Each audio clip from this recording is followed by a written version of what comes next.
Mark Zuckerberg was a Harvard freshman with a gift for computer programming. Less than a decade later, he is the baby-faced, multi-billionaire power broker who rubs shoulders with the president. My name is Barack Obama, and I'm the guy who got Mark to wear a jacket and tie. I think most people still haven't really digested the scale of Facebook or how quickly it's grown. The goal is obviously to get to ubiquity. I mean, Mark Zuckerberg wants everyone to be on this service. He transformed the dorm room project into the internet's biggest global village. The site now has over 900 million users. You can't underestimate how driven Mark Zuckerberg really is. Zuckerberg is just as visionary as Steve Jobs. He's going to prove just as influential as Bill Gates. But for all that success, Zuckerberg has confronted bitter battles and lawsuits over Facebook's origins. One, he wanted to control his own thing. And two, if he's going to go against someone, he's going to crush them. We spent 3 months working with Mark, being essentially led on. We were all blindsided. We had no idea that he was working on a competing product. He has waged an all-out war on his biggest competitors. Facebook and Google's relationship is pretty simple. They just don't like each other. And Zuckerberg has come under fire for pushing the limits on user privacy. Users have less control over private information. They don't fully know how their information is being shared. He's not dealing with just a piece of technology. He's dealing with people and their behavior. And in many ways, he's doing it on the fly. They have amassed this humongous database of information about us because we trusted them. So the question is, should we still trust them?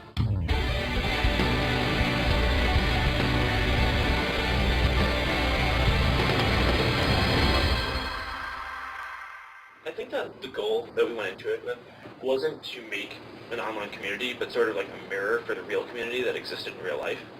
Mark Zuckerberg. We think we know him because we've seen his life unfold in the Oscar-winning movie, The Social Network. The portrait was unsparing, a super geek, intense, cutthroat, brilliant, and socially crippled. I don't understand. Which part? But was it accurate? He's always had friends. He's a pretty social guy. I think the last time I checked, 879 friends on Facebook. This is the real Mark Zuckerberg in rarely seen footage shot at Facebook's first corporate headquarters by young filmmakers in 2005. What are we celebrating? It's got 3 million users. 3 million users. Yeah. And how long has Facebook been around? Not that long. A little more than a year. A little more than a year. Yeah. While Zuckerberg pushes the envelope on user privacy, he opted out of participating in this program. In 2004, at the age of 19, he created Facebook. Today, the 28-year-old CEO has accumulated a net worth estimated at $15.5 billion. Mark's mission from the beginning was about connecting people, and it was clearly based on this theory that if the world were more connected, it would be a better place. But there's a lot of surprises when you really dig deep into the story of Facebook. The biggest single surprise is the peculiar and tenacious personality of Mark Zuckerberg, and the depth of his convictions and his consistency.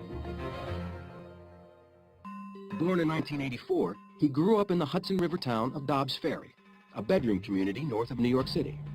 David Kirkpatrick spent 2 years researching a book about Zuckerberg and Facebook called The Facebook Effect. He comes from an unbelievably supportive family in which he's the only son, and he has 3 sisters.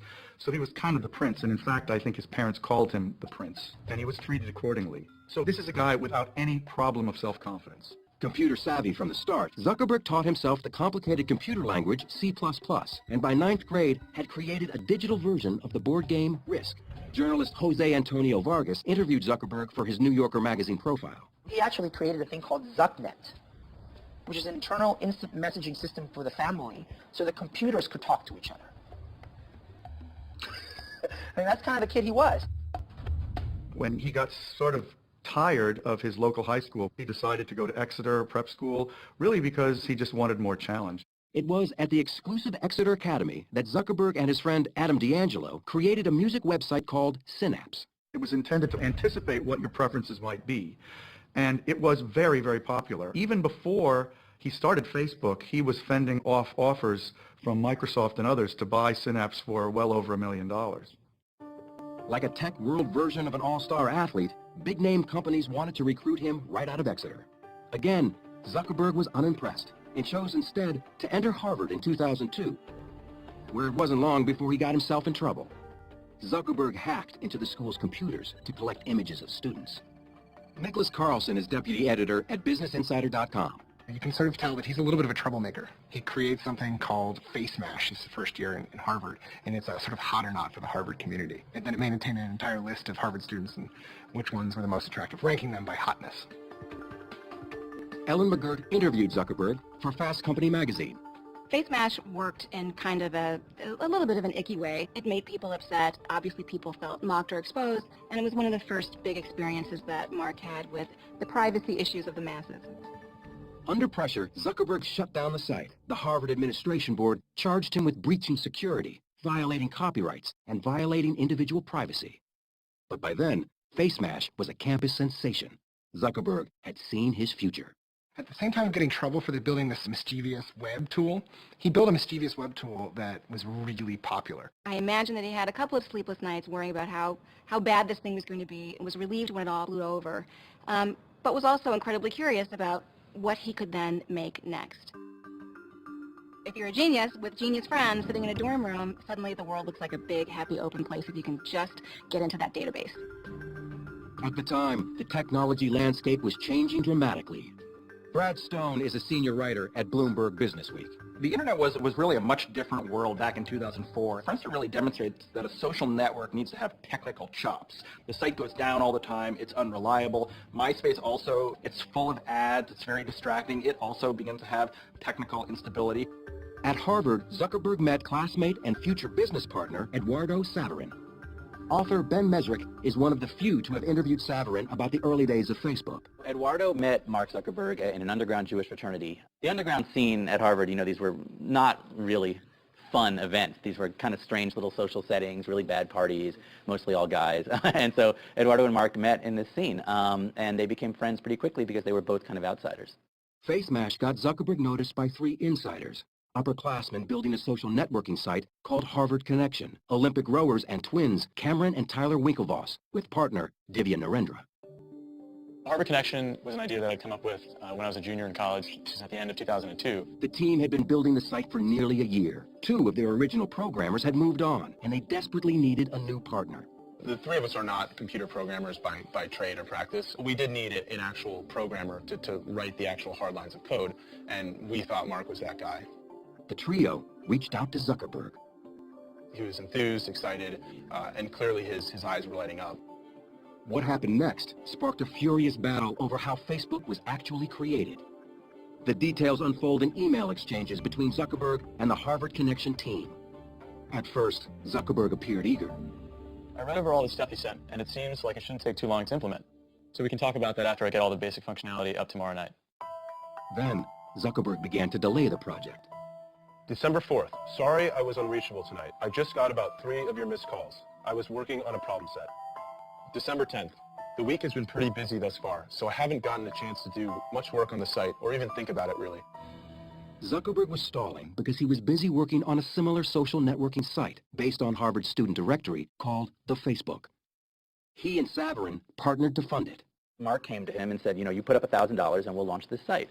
And, there were no contracts. These were just 2 kids in a dorm room, really. But that's where it started. Writer Nicholas Carlson interviewed more than a dozen people involved in the founding of Facebook and found instant messages retrieved from Zuckerberg's computer he said Zuckerberg sent to Saverin. According to Business Insider, the IM suggests Zuckerberg was deliberately misleading the Winklevoss twins. He says things like, look at this site that I'm working on, Harvard Connection. Haha, they made a mistake. They asked me to do it for them because I'm working on my own Facebook. We were always under the impression that Mark was working on HarvardConnection.com. There was never an indication from him that he could not do the work, didn't want to do the work, or was working on something identical on the side called the Facebook. When he met with the Winklevoss brothers the last time, he saw that he probably should tell them that he's been working on a competing product. He sort of conferred about it with friends. But in the end, he said, you know what I'm going to do? I'm going to blank them. I'm going to blank them in the ear. On February 4th, 2004, just as he was expected to complete work on their site, Zuckerberg and his friends instead launched the Facebook. The Winklevoss brothers and Narendra found out about it the same way nearly everyone else at Harvard did. It completely blindsided us. We definitely did not expect that. Mark wanted to have control over his own project. He saw that they were onto something cool, the Winklevoss brothers, but he saw that he could do something cooler. And so, 1, he wanted to control his own thing, and 2, if he's going to go against someone, he's going to crush them. And that's what he did.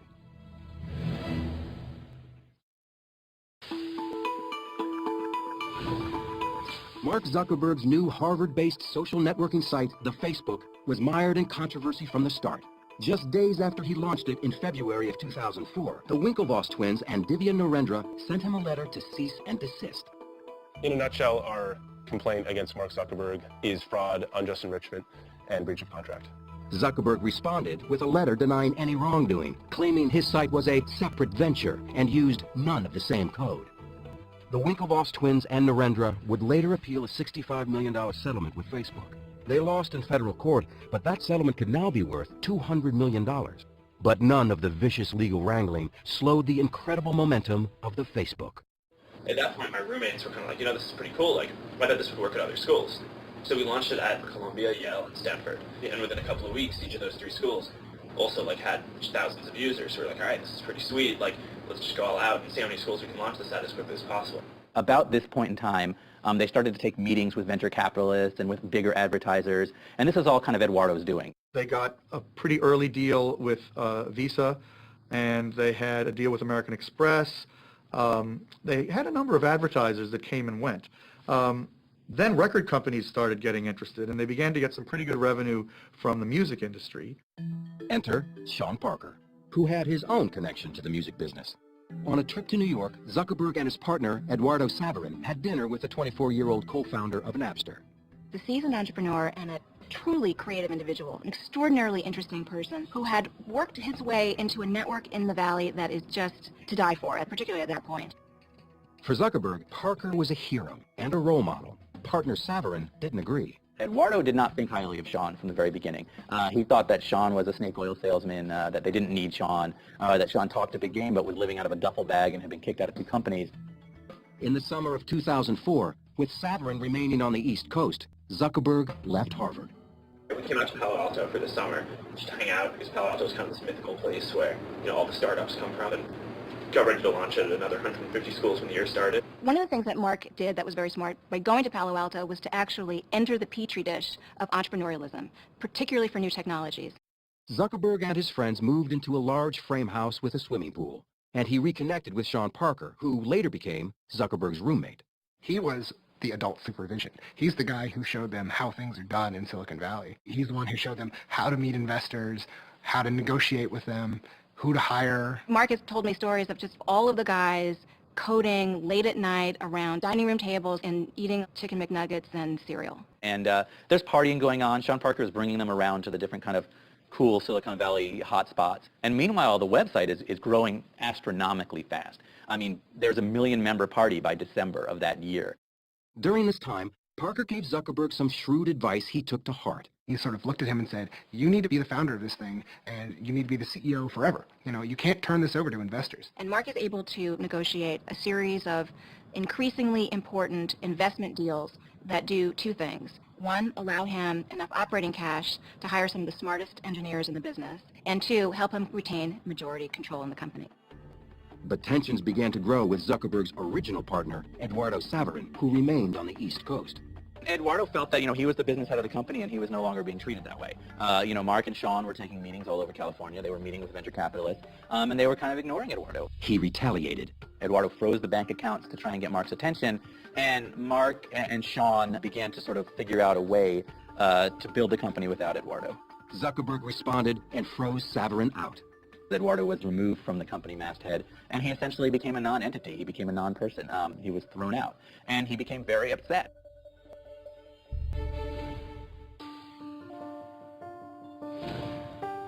Facebook had 1 million active users on college campuses nationwide, and big money was starting to pour in. Sean Parker, the new president of Facebook, introduced Zuckerberg to Silicon Valley angel investor Peter Thiel, who put $500,000 into the company. Then, in the spring of 2005, the venture capital firm Excel Partners offered Zuckerberg $12.7 million for an 11% stake in the company. And didn't ask for much control at all. Walking away from that investment, Mark controlled 3 out of 5 board seats. Which is a bizarre and unprecedented situation to have one individual have absolute, effectively dictatorial control over the disposition and direction of an increasingly giant company. Overnight, the Excel investment gave Facebook a valuation of $100 million.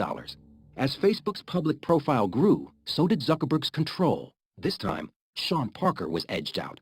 In August of 2005, Parker was arrested for suspicion of cocaine possession. Although not formally charged with a crime and immediately released, it led to his abrupt resignation as president of Facebook. He was the primary outside face of the company, and it was felt that somebody who was under any kind of a cloud with drugs was not the right guy to be the public face of Facebook.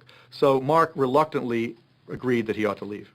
Facebook was growing with remarkable speed, and Zuckerberg moved the company from its frat-like house with a pool to a larger and more conventional space in downtown Palo Alto. 3, 4, 5, But the college atmosphere remained the same.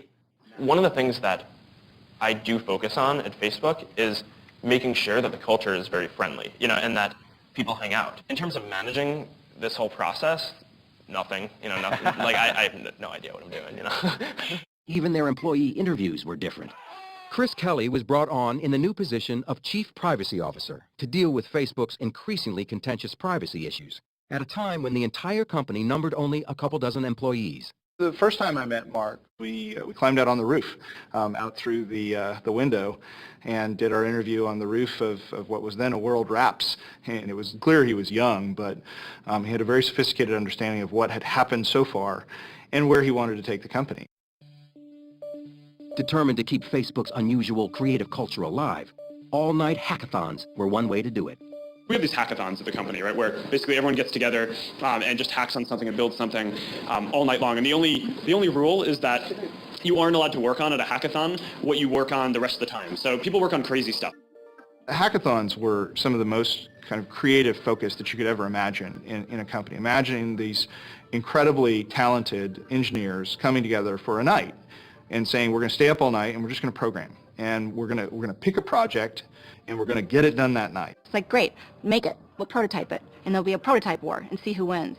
It can be a contentious environment. Man, it wouldn't be able to get all the way across. No, I disagree. That's bull. We had an argument. From Mark's point of view, this is where good ideas come from, quickly and efficiently. Good ideas were flowing.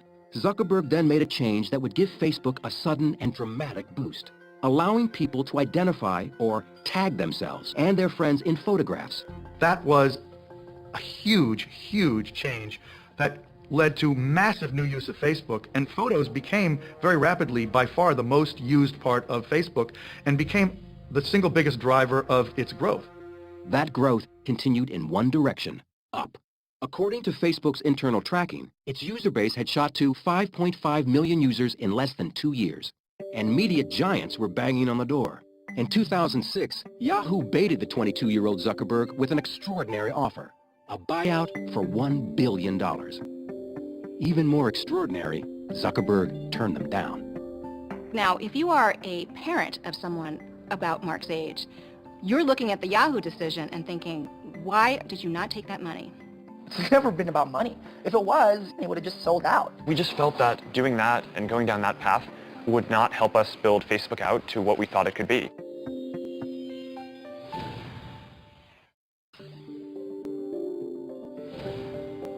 In 2006, Mark Zuckerberg rejected a $1 billion pitch from Yahoo when MTV pushed the ante even higher. Michael J. Wolf was CEO of MTV Networks. Mark had taken me on a walk around Palo Alto and shown me his apartment.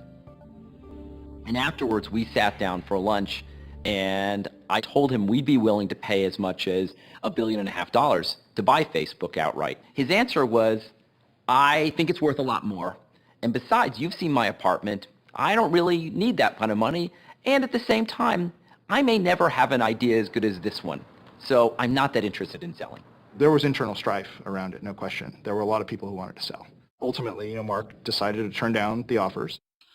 Zuckerberg wasn't ready to sell because he had some ideas that he thought would make Facebook even more popular. One of them was called Newsfeed, a kind of real-time wire service of updates about what users were up to. Newsfeed is what everybody is doing at that point, or what they're posting, what they're linking to, the world that they live in, which is really what a newspaper is, right? It's a living, breathing newspaper of people around you. But many Facebook users thought that newspaper sent out too much information and violated their privacy. 750,000 of them launched an online protest. To say that it was unpopular at first is a dramatic understatement. They were under siege at the office. They couldn't leave. They were surrounded by news trucks. Almost 10% of our user base at the time joined the Students Against Facebook Newsfeed group. Zuckerberg was forced to apologize. He wrote his apology note himself. It was probably a good learning experience. When Facebook changed some of the privacy controls, it was an overstep. I do think he takes those seriously, but I do think that he's willing to continue to overstep for the purpose of making a product that he wants to make. The apology was not a surrender. Zuckerberg was sure that users would get used to this new level of sharing, and he turned out to be right. After tweaking Newsfeed, it became one of the most popular elements of the Facebook experience. It just happened that the first time I ever met Mark was 2 days after that happened. And I can tell you, even though his members were in open revolt, he was not the slightest bit flustered. He had complete confidence that everything was going to work out all right.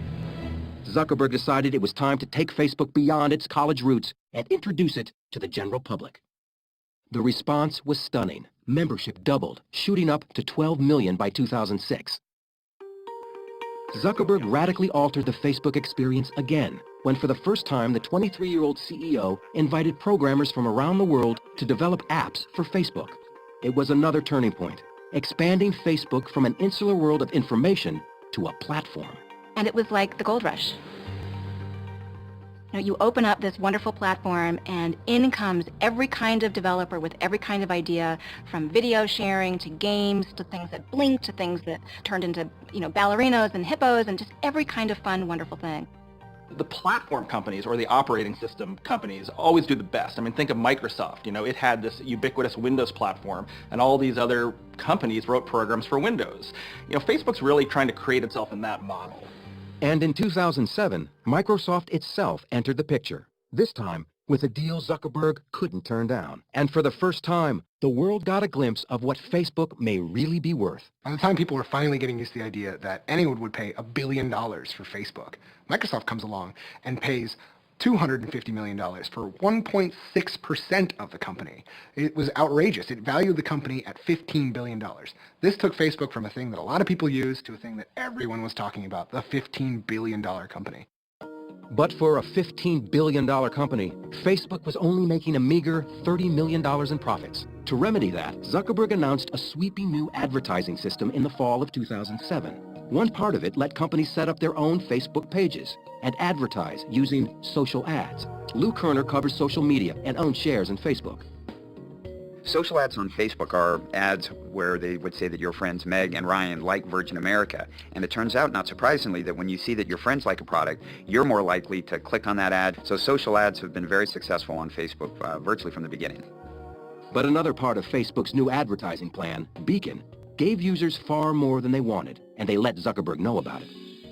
Zuckerberg's made a lot of mistakes. The next mistake, which was a really big one, was Beacon. You go to a third-party e-commerce site and you buy something, and unless you tell it not to, really quickly, it's going to go back and tell all your friends that you just bought a diamond engagement ring. And obviously, that sort of secret revealing can cause a lot of trouble. There was the great rallying cry that Facebook ruined Christmas because suddenly everyone's purchases were being broadcast to their entire network.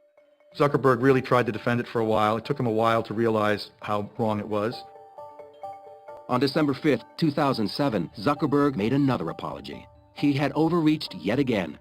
But as with previous mistakes, it wouldn't really matter. Facebook was just too popular. And it wasn't long before Zuckerberg was loosening up the network's privacy controls one more time.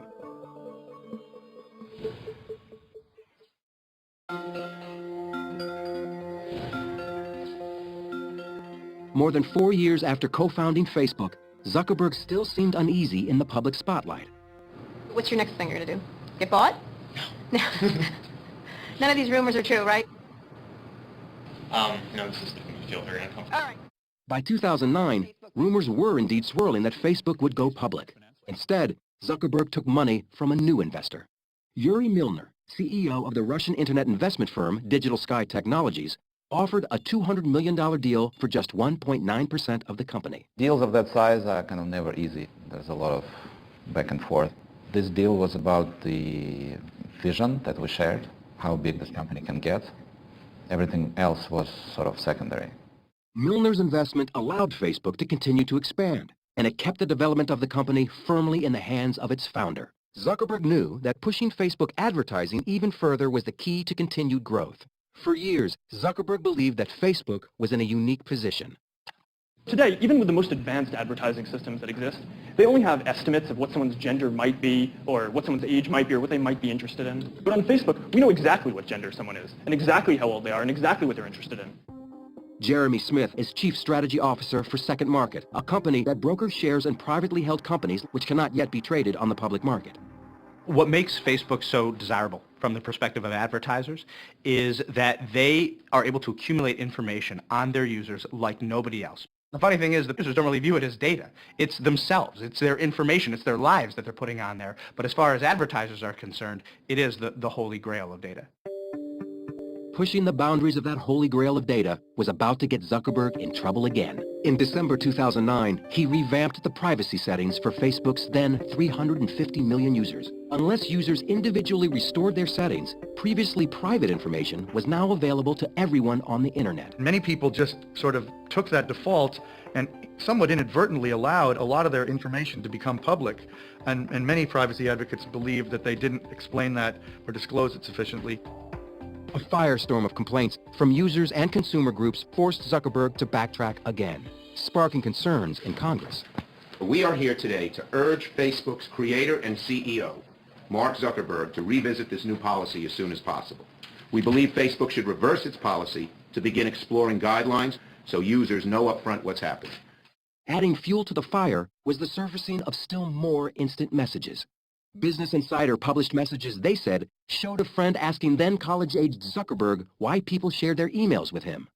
Zuckerberg's response was curt and profane. You know, I asked him point blank about it, and he was very embarrassed by them, by the fact that he had sent these IMs. Less than 1 month later, he was put on the hot seat in a memorably awkward interview at the All Things Digital conference. Do you feel like you're violating people's privacy? You know, there were real learning points and turning points along the way in terms of building things. If I knew what I knew now then I hope I wouldn't have made those mistakes, but I can't go back and change the past. I can only do what we think is the right thing going forward. You know, anybody who's ever kind of doubted what Facebook is about or want to question his integrity, I mean, they can keep pointing back to that, right? To that instance of like, I can't trust that guy. That is going to be our check on him for as long as he remains CEO, you know, and in charge of that company. It's going to be like, okay, you're not that guy. Well, prove to us that you're not that guy.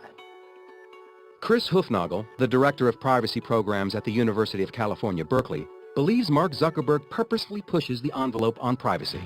In most situations where a company does something that's unpopular, they have blowback. They lose the ability to do something. But in Facebook's case, we have something I call blow forward, where they take 2 steps forward, there's some type of public reaction, and they just take a little step back. And so over time, they've been able to open up profiles more and more. Mark does not think you should be a different person at work than you are at the bowling alley, in bed, at school. You know, he basically thinks you should be consistent across all these environments. So that's a very radical view for many older people.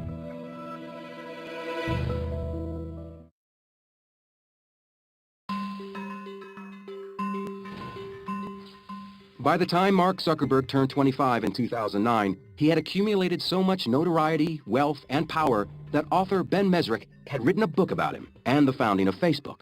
This story started for me at an email I received just out of the blue to my website, and Eduardo Saverin was angry. He wanted to tell his story. He had co-founded Facebook with Mark Zuckerberg, and then he said had been kicked out of the company, and he felt betrayed, and he wanted to talk. Saverin talked to Mesrick for 6 months about a lawsuit he'd filed against his former Harvard classmate for diluting Saverin's share of the company. According to Mesrick, Facebook found out Eduardo was talking to him. And they essentially settled with Eduardo. Nobody knows for sure what happened, but what I've heard is he got 5% of Facebook, and he had to sign an agreement that said he would never speak to Ben Mesrick again. But Mesrick already had enough material for his book. My proposal had leaked out on the web. Aaron Sorkin saw it. Scott Rudin saw it. So Sorkin immediately signed on to write the screenplay, and everything happened very quickly from there. The pre-release publicity surrounding the movie also seemed to force Zuckerberg to go on a PR offensive. The previously press-shy Zuckerberg was suddenly everywhere. If you build something great, that's what people care about. I mean, people don't care about what someone says about you in a movie. He gave Oprah a tour of his house in 2010 and announced on her show a $100 million donation to public schools in Newark, New Jersey. $100 million. Yo, yo, yo, yo, yo.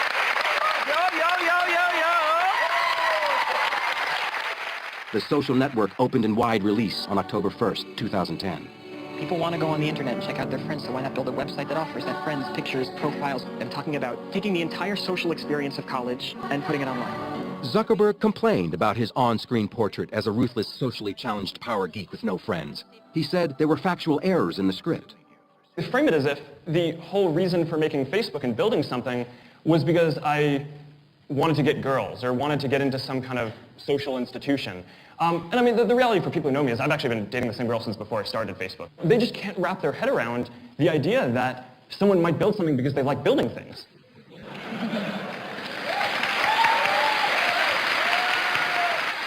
Though he initially said he wouldn't see the movie, Zuckerberg ended up taking his entire staff to it. He even showed up on Saturday Night Live. You ever end up seeing the film, the social network? Yeah, I did. Cool. Oh, thanks. And what did you think? It was interesting. Thank you to the Hollywood Foreign Press for this extraordinary honor. The Social Network won a Golden Globe Award for Best Dramatic Picture, as well as 3 Academy Awards.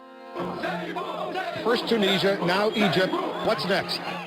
But to an increasing number of people around the world, Facebook wasn't just a Hollywood movie. It was affecting real life.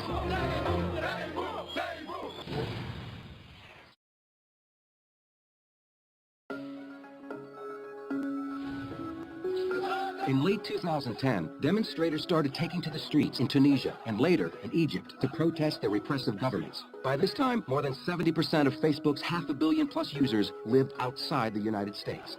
In Egypt, one flashpoint for the anger was a case of police brutality. At the center of the protests was a Google employee who ran a Facebook page. Well, Ghonim was the manager in Egypt of a page that was a memorial to this guy who had been beaten, tortured, and killed by the secret police. And that group became very, very large, many, many hundreds of thousands of members during the period leading up to the revolt against Mubarak. Facebook expedited the ability of people to express their dissatisfaction, which clearly sped up the process of these revolts. The governments of Tunisia and Egypt fell. Protesters expressed their gratitude to Facebook on the streets. One named his newborn daughter Facebook. And Wael Ghonim sang the social networking site's praises on CNN. I want to meet Mark Zuckerberg one day and thank him. I'm talking on behalf of Egypt. This revolution started on Facebook when hundreds of thousands of Egyptians started collaborating content. You know, like we would post a video on Facebook. They would be shared by 50,000 people on their walls within a few hours. Facebook itself was very quick to try to distance themselves from that political activity. I mean, obviously, they supported it, but they don't really want to be seen as a tool of change because obviously Facebook wants to be active in regimes like China. They don't necessarily want themselves viewed as a tool of insurgency. Zuckerberg has taken on a personal goal that might help him with his mission to connect the world. He says he spends an hour a day studying Chinese, which could potentially help him gain 1 billion new friends.